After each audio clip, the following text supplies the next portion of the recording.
तो दोस्तों आज हम फिर से आपके लिए लेकर आए हैं देश दुनिया की सभी ताजा बड़ी खबरें। फटाफट एक एक कर विस्तार से आज आपको बताएंगे, तो वीडियो को अंत तक जरूर देखें। दोस्तों वीडियो बनाने में हमें काफी मेहनत लगी है, तो वीडियो को दिल से लाइक कर दें। जहां दोस्तों पहली खबर में आपको बता दें कि नागरिकता संशोधन कानून को लेकर यूएन से मोदी सरकार को लगा बड़ा झटका। यूएन में कई देशों ने नागरिकता संशोधन कानून पर बैन लगाने की मांग की, मोदी सरकार की बड़ी मुश्किलें। वहीं आपको बताएंगे दोस्तों कि दिल्ली में एमसीडी चुनाव में चंद्रशेखर आजाद की पार्टी से ओवैसी ने किया गठबंधन, 100 सीटों पर उम्मीदवार उतारने का किया ऐलान।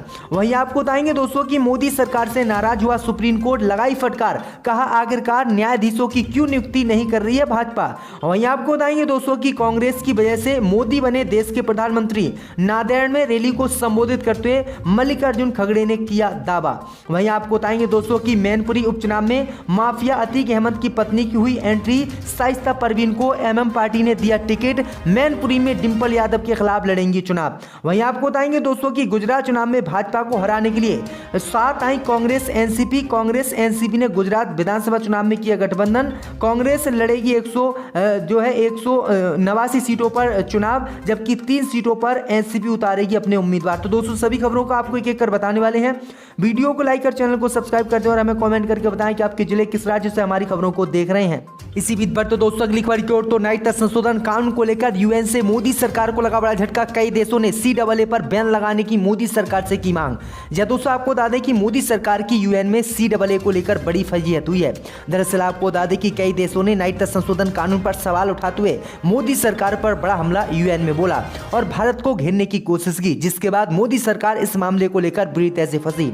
दरअसल आपको बता दें कि केंद्र की मोदी सरकार ने भारत में सीएए कानून लागू करने का ऐलान किया। इस कानून के तहत बांग्लादेश, पाकिस्तान और अफगानिस्तान से आए मुसलमानों को छोड़कर सभी धर्मों के लोगों को धर्म के आधार पर नागरिकता देने का प्रावधान था। इस पर दुनिया भर के देशों ने आपत्ति यूएन में जताई और कहा कि सिर्फ मुसलमानों को छोड़कर अन्य धर्मों के लोगों को नागरिकता दी जा रही है और मुसलमानों को नागरिकता क्यों नहीं दी जा रही है। इसी सवाल पर मोदी सरकार बुरी तरह से घिरी और मोदी सरकार ने कहा है कि हम धर्म के आधार पर नहीं बल्कि उत्पीड़न के आधार पर सीएए कानून के तहत इन देशों से आए शरणार्थियों को नागरिकता देंगे। वहीं आपको बता दें कि अब मोदी सरकार की मुश्किलें सीएए को लेकर यूएन में फंस गई है और दुनिया भर के देशों ने यूएन के मंच पर सीएए पर सवाल किया और कहा कि मोदी सरकार इस कानून को तत्काल वापस ले और मुसलमानों के साथ जो भेदभाव भारत में इस कानून को लागू करने के बाद कर रही है उसको समझे। तो ये बड़ी अपडेट आ रही दोस्तों कि मोदी सरकार नागरिकता संशोधन कानून को लेकर यूएन में बुरी तरह से फंसती हुई दिखाई दे रही है। इसी बीच पर तो दोस्तों अगली खबर की ओर, तो चंद्रशेखर रावण की पार्टी के साथ गठबंधन करके एमसीडी चुनाव लड़ेगी ओवैसी की पार्टी, 100 सीटों पर उतारेगी उम्मीदवार। जब दोस्तों आपको बता दें कि दिल्ली नगर निगम चुनाव का बिगुल बज चुका है। चुनाव आयोग ने राजधानी दिल्ली में 4 दिसंबर को चुनाव कराने की घोषणा कर दी। इस बीच असदुद्दीन ओवैसी की पार्टी ने एमसीडी चुनाव दिल्ली में लड़ने का ऐलान किया, लेकिन इसी बीच खबर सामने निकल कर आई दोस्तों कि दिल्ली में चंद्रशेखर रावण की आजाद समाज पार्टी के साथ असदुद्दीन ओवैसी की पार्टी एएमएम ने गठबंधन कर लिया है और 100 सीटों पर अपने उम्मीदवार उतारने की बात कही है। दरअसल आपको बता दें कि 100 वार्डों पर ऑल इंडिया मजलिस-ए-इत्तेहादुल मुस्लिमीन और आजाद समाज पार्टी गठबंधन में मिलकर चुनाव लड़ेगी, जिसमें 68 सीटों पर एएमएम पार्टी और 32 सीटों पर आजाद समाज पार्टी उम्मीदवार उतारेगी। दरअसल आपको बता दें कि इसकी घोषणा आज ही असदुद्दीन ओवैसी ने की है। वहीं आपको बता दें कि ये बड़ी बात सामने निकल कर आई दोस्तों कि पहली बार असदुद्दीन ओवैसी की पार्टी किसी दलित पार्टी के साथ गठबंधन करके दिल्ली में एमसीडी चुनाव लड़ रही है। तो ये बड़ी अपडेट आई दोस्तों कि दिल्ली में ओवैसी ने चंद्रशेखर रावण की पार्टी के साथ गठबंधन कर लिया है। आपकी क्या राय है दोस्तों, ओवैसी को अकेला चुनाव लड़ना चाहिए एमसीडी का या चंद्रशेखर के साथ जो गठबंधन किया है वो ठीक है। इसी बीच पर तो दोस्तों अगली खबर की ओर, तो मोदी सरकार से नाराज हुआ सुप्रीम कोर्ट, लगाई फटकार। जी दोस्तों आपको बता दें कि उच्चतम न्यायालय ने उच्च न्यायालयों और शीर्ष अदालतों में न्यायाधीशों की नियुक्ति में देरी पर शुक्रवार को नाराजगी व्यक्त करते हुए केंद्र की मोदी सरकार से स्पष्टीकरण मांगा और मोदी सरकार को फटकार लगाई। दरअसल आपको बता दें कि न्यायमूर्ति संजय किशन कौल और न्यायमूर्ति अभय एस ओका की पीठ ने बेंगलुरु के एडवोकेट एसोसिएशन की याचिका पर सुनवाई करते हुए कहा कि उच्चतम न्यायालय कॉलेजियन की ओर से भेजे गए नामों को लंबित रखना, उन्हें मंजूरी नहीं देना और इस मामले में कोई वजह नहीं बताना स्वीकार्य नहीं है। शीर्ष अदालतों ने नामों में कुछ पर पुनर्विचार की मांग की और नाराजगी व्यक्त की। तो ये बड़ी अपडेट आई दोस्तों, क्योंकि केंद्र की मोदी सरकार लगातार कोर्टों में जो है जजों की नियुक्ति नहीं कर रही है। इस पर सुप्रीम कोर्ट मोदी सरकार से नाराज हुआ और फटकार लगाई और कहा कि आखिरकार आप क्यों इनकी नियुक्ति नहीं कर रहे हो। इसी बीच पर तो दोस्तों अगली खबर की ओर, तो गुजरात में कांग्रेस पार्टी और एनसीपी ने किया गठबंधन। गुजरात चुनाव के लिए साथ आई दोनों पार्टियां। दोस्तों आपको बता दें कि विधानसभा चुनाव के मद्देनजर गुजरात की सरजमी हिचकोले खा रही है। राजनीतिक पार्टियां जहां अपने उम्मीदवारों के नामों का ऐलान कर रही है, वहीं टिकट कटने से नाराज विधायक दल बदल की कोशिश में जुटे हैं। इस बीच कांग्रेस और एनसीपी ने चुनाव पूर्व गठबंधन का ऐलान किया है। दोनों दलों के नेताओं ने आज गठबंधन का ऐलान गुजरात में किया है। शरद पवार की पार्टी राज्य की 182 में से 3 सीटों पर चुनाव लड़ेगी। दरअसल आपको बता दें कि राकाबा के कंधाला जडेजा पार्टी के इकलौते विधायक थे जिन्होंने 2017 के विधानसभा चुनाव में पोरबंदर जिले के कुटियाना विधानसभा क्षेत्र से जीत दर्ज की थी। वहीं आपको बता दें कि इस बीच कांग्रेस पार्टी ने कहा कि आप ज्यादा उम्मीदवार मत उतारिएगा।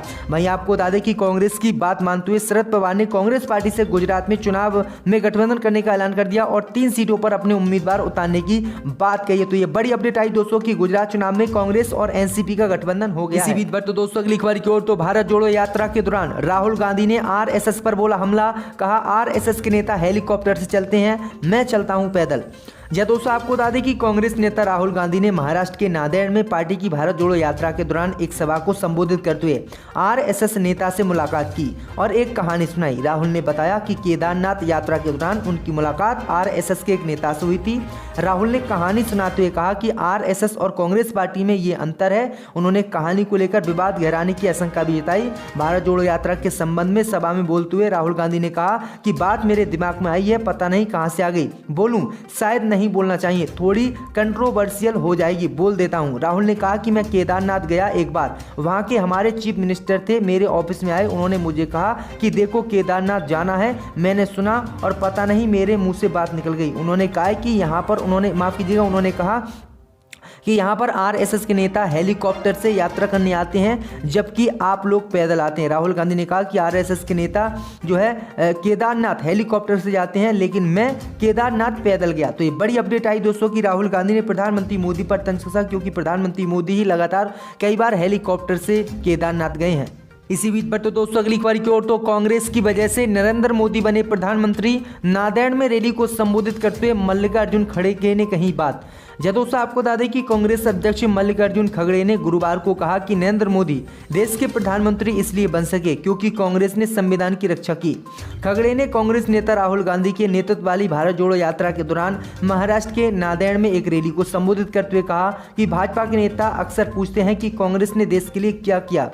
उन्होंने कहा कि कांग्रेस ने देश के लिए यह किया कि प्रधानमंत्री मोदी जैसे नेता को कांग्रेस पार्टी की वजह से ही प्रधानमंत्री बनने का ऑफर मिला। उन्होंने कहा कि अगर कांग्रेस पार्टी बीजेपी की तरह काम करती देश में तो प्रधानमंत्री मोदी प्रधानमंत्री देश के नहीं बन पाते। ये कांग्रेस की वजह ही है जिससे मोदी देश के प्रधानमंत्री बने हैं। इसी बीच पर तो दोस्तों अगली खबर की ओर, तो तेलंगाना में प्रधानमंत्री मोदी को बड़ा झटका। प्रधानमंत्री मोदी के गो बैक के लगे तेलंगाना में पोस्टर। जी हां दोस्तों आपको बता दें ये बड़ी खबर सामने निकल कर आई दोस्तों कि तेलंगाना से बीजेपी को बड़ा झटका लगा है। दरअसल आपको बता दें कि तेलंगाना में प्रधानमंत्री मोदी के गो बैक के पोस्टर लगे हैं। दरअसल आपको बता दें कि शुक्रवार को हैदराबाद के बंजारा हिल्स, जुबली हिल्स और हाईटेक सिटी इलाके में मोदी नो एंट्री के पोस्टर दिखाई दिए।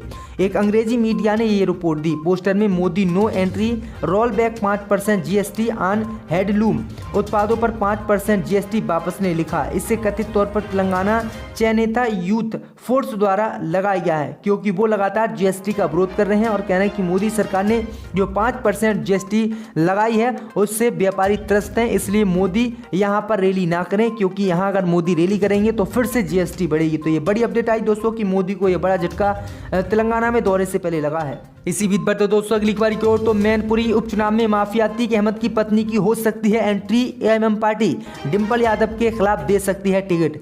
जब दोस्तों आपको बता दें कि साबरमती जेल में बंद माफिया अतीक अहमद की मैनपुरी लोकसभा उपचुनाव में एंट्री हो सकती है। माफिया अतीक अहमद की पत्नी सहिस्ता परवीन को मैनपुरी से लोकसभा उपचुनाव एमएम पार्टी लड़ा सकती है।